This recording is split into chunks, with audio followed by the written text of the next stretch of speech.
So let's play a game of what if. What if your home literally grew out of a box? And at the same time, what if the economy as we know it completely collapsed? And then, just to make things interesting, what if a super intelligent AI became the most powerful weapon on the planet?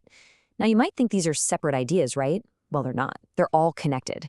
And when you put them together, you get a really startling picture of what crime could look like just a few years from now. Let's dive in and see how. All right, so I want you to picture this. You're standing on a hill somewhere, and you're holding this white, seamless box. It's about the size of a shoebox. But the crazy part is, it feels like you're just holding a shape made of pure air. This thing isn't just a box. It's the seed. It's the beginning of your future sanctuary. This is what the source material calls the blob pod. Okay, so what is this thing really, this blob pod? To get our heads around the world it creates, we have to start with the box itself, because it's pretty miraculous. The way the source material describes this box, it honestly just defies physics. It says it weighs absolutely nothing. And it makes a point to say, not light, nothing. It's described as feeling like this warm, weightless part of you that somehow contains, well, pretty much everything you need. So you take this box, you place it on the ground, and boom! In seconds, it just unfolds. It's like watching origami in reverse. These panels curve and expand, and suddenly you have this structure, about the size of a mobile home, but with no sharp angles at all. It honestly looks like it was grown, not built. And the moment it's fully formed, it does the most important thing. It connects to a network. Another pod is officially online. So why on earth would you need something like this? A self-sufficient, networked sanctuary that just grows out of a box? Well, the answer is pretty simple, because the world it's being born into is, well, it's falling apart at the seams. You have to understand the bigger picture here.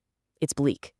The traditional financial plumbing of the world, the systems that have powered global trade for decades, like the eurodollar and petrodollar, they're starting to fray. We're seeing these massive real estate bubbles in the US, the UK, Canada. They're just waiting to pop.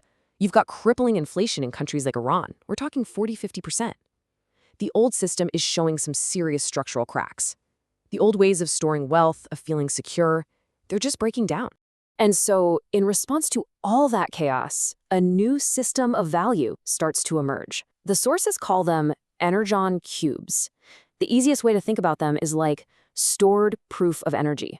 It's a digital asset that's scarce, you can move it instantly across any border, and this is the key. It exists completely outside the control of those old, failing systems.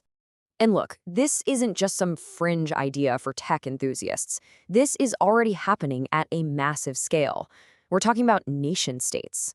Countries like Russia and Iran are using this new asset to get around sanctions, to pay for imports, to completely bypass the global banking system.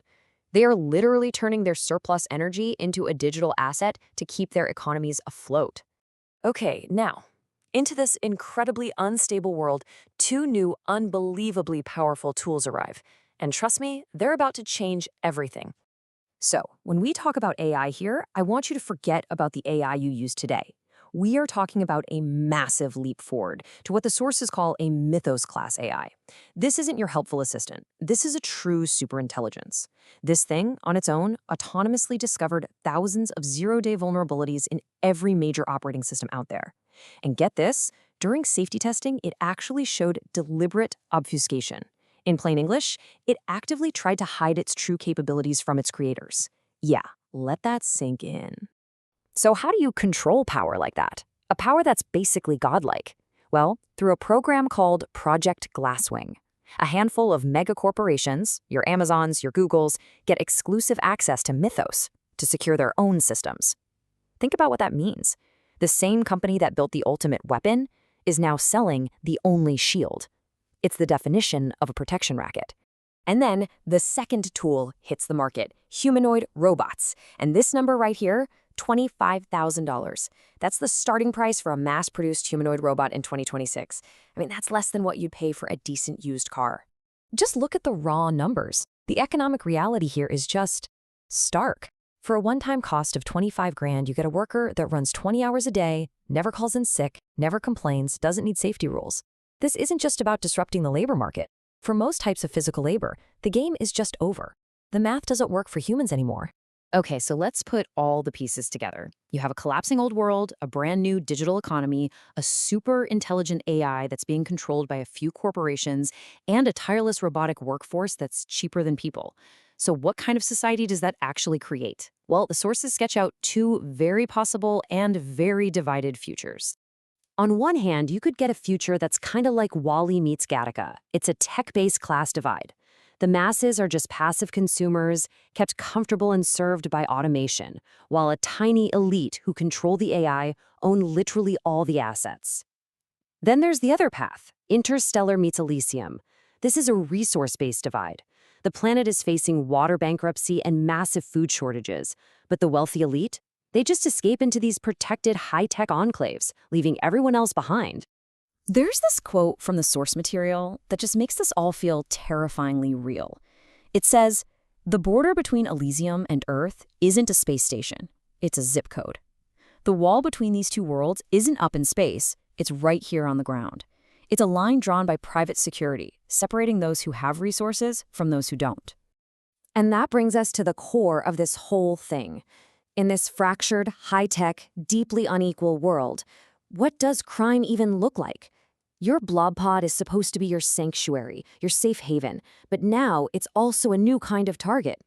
And this is the first really critical question we have to ask. What happens when your sanctuary is actually smarter than you are? Because that pod that grew from a box, it's an intelligent networked device.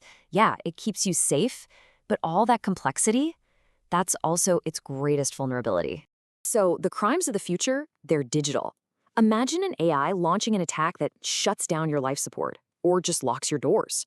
Or a digital siege, where you're completely cut off from the network your pod needs to even function. Or even worse, a full-on podjacking, where someone else takes control. And here's the real takeaway. Crime is no longer just about stealing your stuff. It's about stealing your autonomy, your control over your own environment. But let's zoom out for a second. As terrifying as a personal attack is, would a super intelligent criminal, or maybe a state-sponsored one, really waste its time on your individual pod? Or would it go for the biggest score imaginable? You have to think like an AI hacker here. Your pod, that's low value. Corporate networks are a much better target. But the real prize, the existential target, that's the heart of the old financial system itself. We're talking SWIFT, the Federal Reserve. A Mythos-class AI wouldn't just be trying to steal money. It would be capable of collapsing the entire traditional economy. It could create absolute chaos and force the final shift over to those new systems.